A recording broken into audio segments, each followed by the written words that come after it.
Without further ado, I would like to welcome our first keynote speaker. He's a rock star in himself. He's a social entrepreneur. He wears crazy shoes like me. He is a futurist, yeah? And he already said to me, hey, that stage is so un-Dutch. I don't know what it means, but I think it's sexy, funky, cool. I don't know. Yeah? Come on stage. Yeah. Igor, great to have you here. Oh, no, you get this one. Yeah, thank you. Yeah? How are you? How are you? Good morning. I have an incredible full program for you. It's going to be a little bit like the dentist. It hurts, but maybe in the days after you think, I'm happy that I went there. I have a lot of things for you that I want to take you on a journey that is called exploration. It's about imagination. In my opinion, technology can do all that we want, but it's our linear minds that have difficulties adapting to the new world. Can somebody reset my clock, please? Otherwise, you will be here all day, and that's maybe not so fair. Yeah, thank you very much. So, I want to start with who am I and why do I do what I do? I think that is incredibly important. Why do you do what you do? I was kicked out of professional football at 24, and I was already expelled from university because I thought I was going to be a football player, so I said, fuck the books. Yeah, and then at 24, you're at ground zero. You have nothing. I had a tough upbringing, a rough childhood, and I think if you look back in your life, being a misfit on a mission is basically what I still am today. So at 25, I thought, yeah, now what with life? I discovered the power of the internet, and I thought this is going to be the most disruptive technology for the coming 100 years. So I need to embrace this. And a lot of people said, well, this is just a hype, you're crazy. This is only 5 years and then we'll blow away. So you have to take decisions and have some comfort in the choices that you make, even if you're not sure. And very important, I was 4 years old and I watched a TV series, The $6 Million Man. I don't know, maybe some of you know it. Yeah, that says a little bit about your age. Thank you. Yeah. 1974, but I was behind the couch, sort of, really much blown away by sci-fi and space. And I can tell you, the moment I was around 40 years old, I embraced that inner child, everything turned out fine and okay. Because it's never too late to embrace who you might have been. And that inner child is a space kid. I can't help it. So when you develop in life, I learned a lot about imagination, exploration.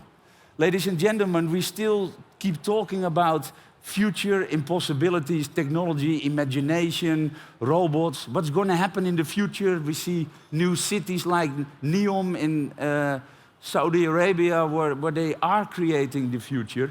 The problem with us is always the mindset. Private companies, space companies, are now flying back-to-back with NASA, ladies and gentlemen. No, Elon Musk is landing rockets back on a paper cup. This is incredible. NASA first bashed him. They said, you're an idiot. Why are you destroying the space industry and our reputation? 3 years later, they asked him, can you land our rockets too, Elon? Because Elon Musk re-engineered the rockets. If we look at the picture and the pace, exponential technologies, of how fast this is all moving, it is stretching our minds, it's hurting. And I, as a space kid, I am very much into ocean protection and ocean activity. I was in a summit in the Caribbean, and I said to Elon Musk, who was there, are we able to use the Starlink satellites?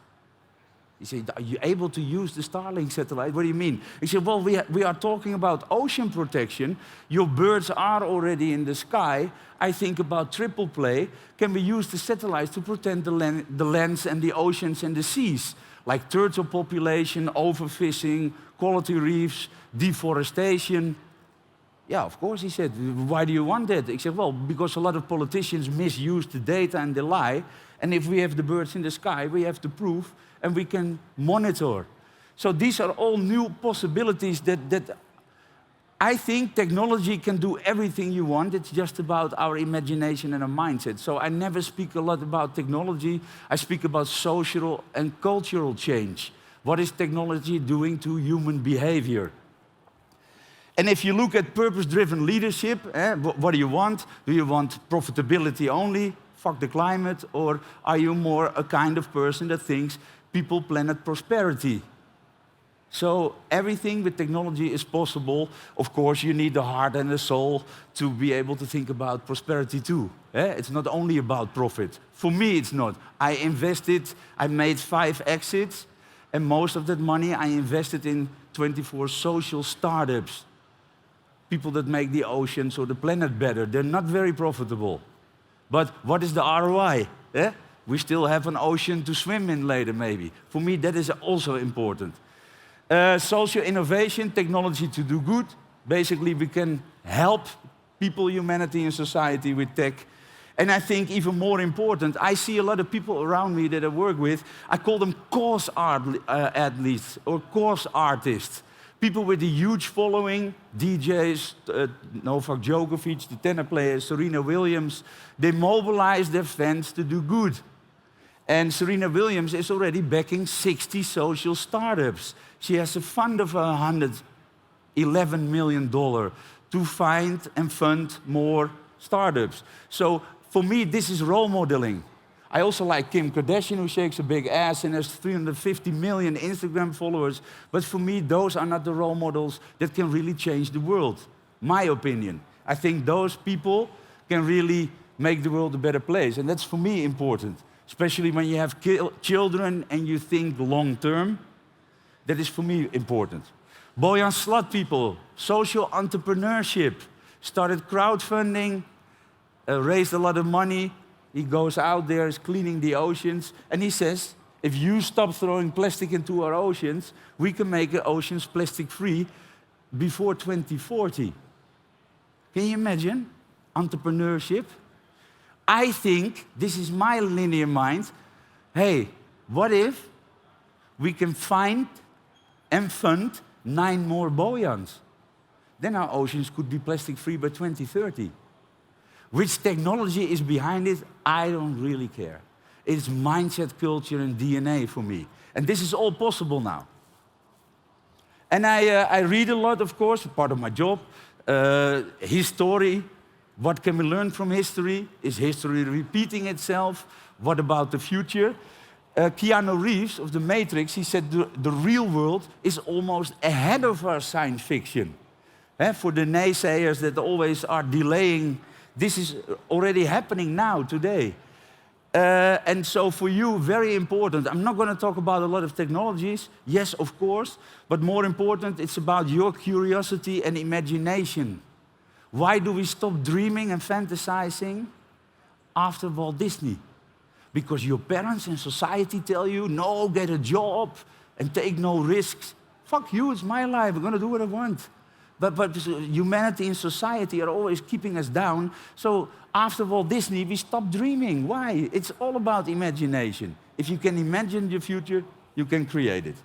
So I hope you want to go with me on a journey, buckle up, tough ride, and maybe you find your inner child and embrace it.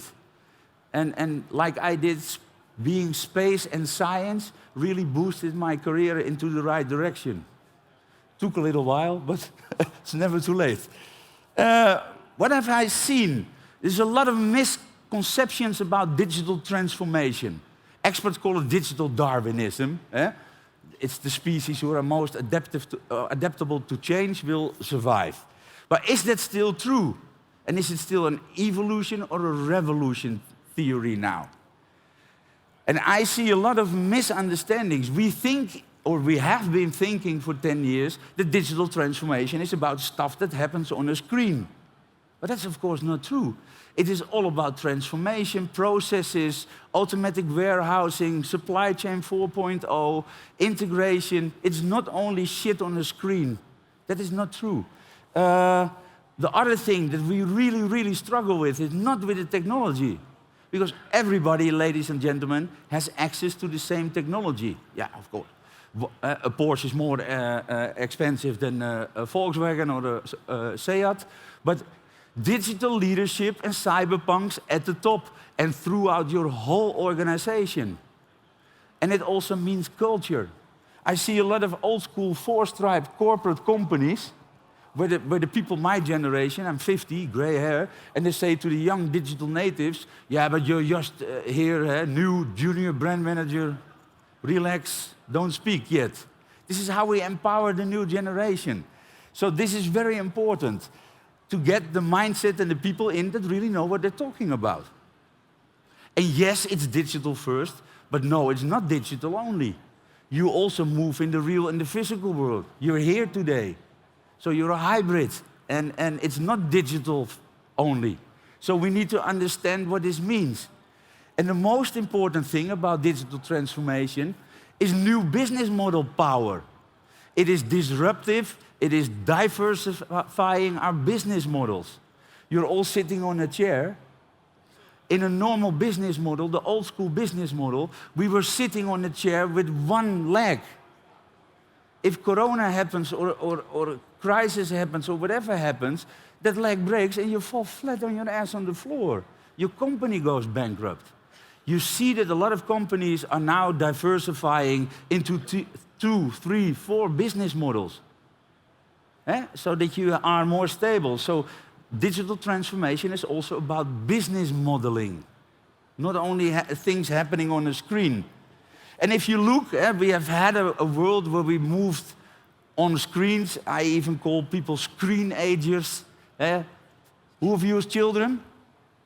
Or grandchildren, yeah? I call them hyper-connected, always on tech ninjas. They can swipe and do whatever. Listen, people, okay, can we cut it out? When I was 24 years old, 24, yeah, I had my first internet computer. I'm a fucking lost generation. I'm a dinosaur. These people, they think they are not born, that they are downloaded from the App Store. That is this generation. And now I speak with a lot of big brands, marketing consultancies. I speak for McKinsey, IBM. You know what we still do? Old school thinking. We do backward-looking market research. I said, why? To predict the future? You're going to research what happened in 2021? Are you serious? Backward-looking market research to predict the future. I say, fuck paid panels and polls. We're all screen-agers now. Grandma, grandpa, especially in the pandemic or now, everybody is a screen-ager. So we don't have to study anymore which target audience is my target group. B2B, always a lot of bullshit. They said to me, yeah, but you have to understand, Igor, we are B2B. I said, yeah, I'm B2B too. What do you mean? Yeah, we're B2B, it's different. I said, well, how is it different? I said, so you go to the Google/B2B page, and there you type in, now you're B2B? We're all human beings, people. In B2C, B2B2C, B2B, we're people, right? We take decisions based on people's shit. So let's try to understand that the old paradigms like B2B may be different. Voice technology is back. We've been joking with Siri, but audiobooks, Spotify, podcasts, it's growing and it's growing rapidly. The coming 10 years, we will go into smart connected homes. I say, in God we trust. All others must bring data. And if you look ahead, 2030, 2040, 2050, a lot of business going on. We're going to almost rebuild every city on the planet that we know, hopefully into smart, sustainable cities. This means there is a lot of business opportunities for you as well, because we're basically rebuilding everything that we know today. So if you look away, this is beyond screens, voice technology, where you can finally get water if you're in an expensive hotel, sensor technology. I sometimes say water, ploop, yeah. This is how we make technology, people, so nobody understands how to get water out of a tap. Yeah, that's really advanced. When I look, and this is very important, you all know, of course, about Industrial Revolution 1, 2, and 3. I think, and I've been speaking about this for 20 years, we are now in the middle of the 4th Industrial Revolution. It is stronger and more powerful and faster than Industry 1.2 and 3 and the internet combined. So a turning point for the world that always happens with industrial revolutions. It's shaking up entire industries, markets, businesses, countries, cities. It is very disruptive. So the internet and what we've seen in digital transformation, for me, was just the warming up. Now we're starting. So what does this mean? Gradually, suddenly, boom. This is exponential, ladies and gentlemen. And even more important, exponential technologies, they go like 8, 16, 32, 64, boom, 128. But our linear minds are still programmed in the old school way. So it's not about technology, it's most of us, we are linear minds. And I will show you what I mean by that. I've seen a big generation, I call them the madmen from the series. For 70 years, ladies and gentlemen, I discovered I work for the biggest brands on the planet. I thought, okay, you have access to deep pockets. Nike, Coca-Cola, if you had billions of dollars in advertising, you became the #1 in the market. Simple. We forget that it was in an era where there were only 3 TV channels and 3 products in the supermarket. They work with McKinsey or IBM, expensive consultants. They spend billions of dollars on R&D, and still they lose. What's happening? What is happening? Why does this group, and I will give you some examples. I discovered a new group. This is not a series, I made this up, the Math Man. Metaphorically speaking, I talk about Larry, Mark, and the rest of the San Francisco gang. The people that have no clue what our industry is about, but they think fresh and new, and in under a decade time, they are taking over our entire industries. In under a decade time. Can you imagine in which era we are? And we're now still in the warming up. So what is happening? And what do they see that we don't see? How many business cases have you made? Innovation, the risk of inaction, or the return on investment. We all need to make more business cases, business cases, business cases. And then eventually the question comes, are we going to do it? Are you sure? No, it's innovation, we're never sure. No, it's too risky. Let's put our money into advertising again. I look a whole different way. I don't only look at the business case, what is the ROI, the return on investment, I reverse it. What is the risk of inaction? What if you don't invest, you don't move now, and your competition or the outsiders will? What will happen to your business in 1, 3, or 5 years' time? And will you still be there? So I reverse the sense of urgency. And nobody does that. That's why we're so delusional and relaxed, because we don't see what's going to happen to us. Another thing that I learned, very strange. They say that to me as well. Yeah, but are you a retail speaker? No. No, you cannot be on a conference. So why not? Because you don't know about retail. That is my biggest benefit, ladies and gentlemen. Richard Branson, outsiders, outliers. Disruptive innovations always come from people who are outsider or outlier. Elon Musk with Tesla, Elon Musk with SpaceX, Richard Branson started an airline, or these are people that have no clue about your industry. That's why they're so successful. Because the people in our industry, we see a lot of problems, and those people have a fresh, open mind, and they are here to take over our industry. So what can we learn from them? If I take you on a quick journey for some trends that are under the hood of Industry 4.0, if I rip up the hood of Industry 4.0, 40, 50 exponential technologies fly out. And I do know, self-driving cars and trucks, lawmakers can decide if a technology will speed up or will never happen.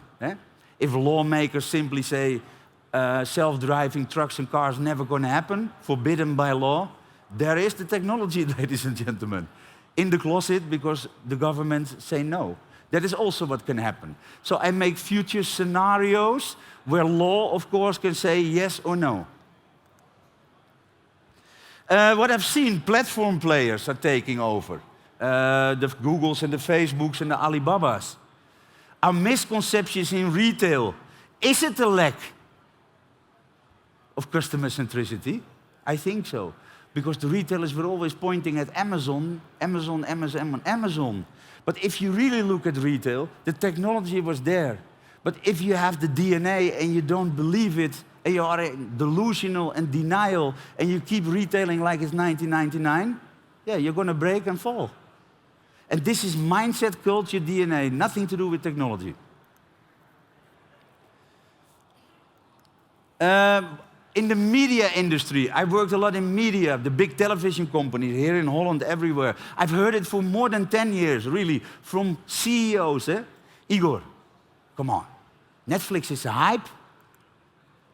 YouTube, I spoke in Cannes, they threw eggs and tomatoes in the big advertising festival because I predicted that YouTube would demolish television in 10 years' time. They say, Igor's just a bunch of stupid cats videos. What are you talking about? Why are we so arrogant? Why don't we want to see what's happening? Now television is hurt a lot.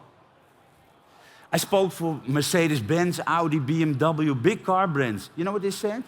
For 10 years, Igor, if you come here and speak again, leave out that Tesla example, please. They're all laughing at you.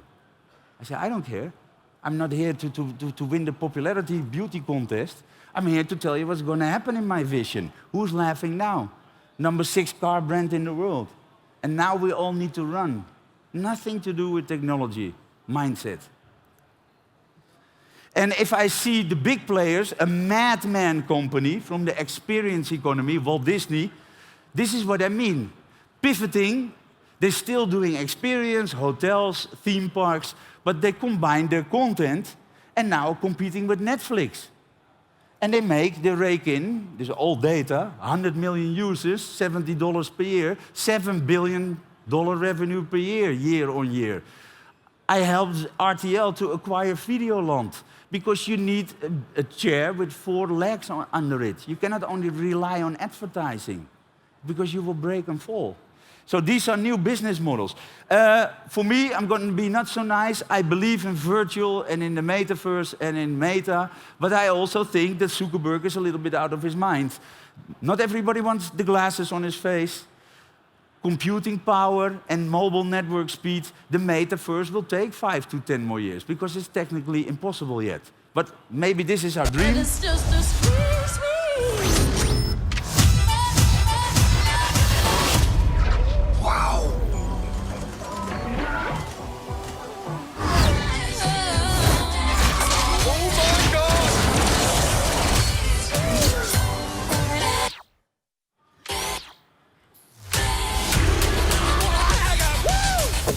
Is this what recreational drugs feel like? So you see a little bit the metaverse dream. I believe it, I want to believe it, but I also think timing is everything. The technology needs to be able to facilitate a real experience. And what I want to say about, I call it big tech syndicate. I work with a lot of artists and brands. If you are through the walled gardens of big tech, Apple, Spotify taking 30%, Meta wants to take 47.5%. I said, why don't you take my house, my fridge, my dog, and my wife too, Zuckerberg? You want it all? No, and then they can censor the content. And we have all been idiots, really sorry. For 10 years, we've been running around. Mine is bigger than yours. Coca-Cola wanted to be on Facebook. I have more fans than Pepsi. Yeah, but you have invested in fans on lease. Never buy a house on leased ground. Because what is your effective organic fan reach if you're on social media? 1 to 2%? And for the rest, you have to pay Mark Zuckerberg or his friends to connect to your own fans? Really? Is that a marketing strategy, ladies and gentlemen? Everything what we do is about our own media channels, our own content, direct relationship with our fans. I don't need to ask, Mark Zuckerberg, can I tell that I speak at TBX? Now, come on, people. But this is how we've been doing it for 10 years. I see this, blockchain, smart contracting. I see NFT to do good. Cristiano Ronaldo with a big fan base, helping NFT to do good, giving back to humanity and society. There is a lot of new possibilities, and governments are, of course, trying to pull this down. Control, control. Robots, I don't know. I talk about automated, not necessarily need to be robots. My prediction is that 30% of all jobs, blue or white collar, will eventually be replaced by robots. If you see that we cannot find work stuff anymore, maybe we need the robots harder than ever before. But we can program a world. We can decide that the robots do our lazy, dirty, repetitive work, and we do the mindful jobs. So if you can imagine the future, you can create it. IoT, an important one, you will see that today, how the whole value chain, supply chains are changing, how you can save a lot of cost by automating a lot of company processes. And if I need to speak to you, there's a lot of things going on. The world is turning faster than ever. Technology is taking us to exponential levels. What is very important? Map the trends that are important to you.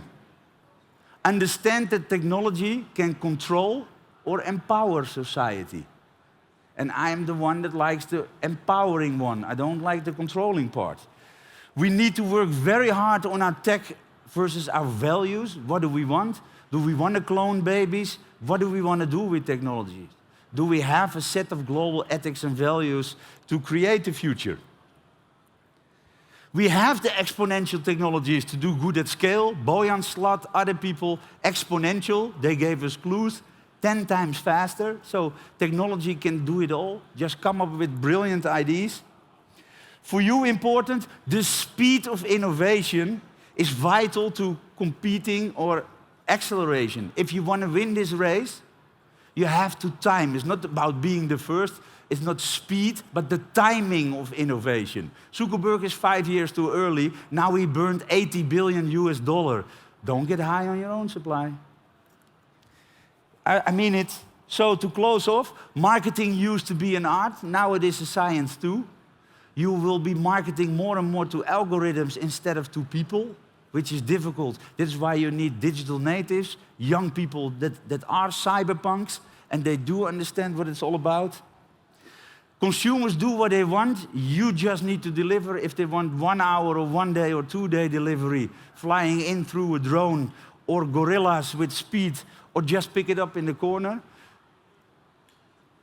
Customer used to be kings, now they are dictators. They are in control, and you need to make sure that you deliver. And if you are in Industry 4.0, please, ladies and gentlemen, please, please, please, do it now. Hire the talent for Industry 4.0. Now you can. IoT programmers, developers, people that work on 3D printing. You need to hire them now because they're scarce and the competition has already hired them. So find the talent for Industry 4.0. So I will end with tech. Be nice to nerds. We will all end up working for one. And I hope after today you will unleash your inner techie. Enjoy your day. Thank you very much. And go get them, ladies and gentlemen. Thank you. Thank you.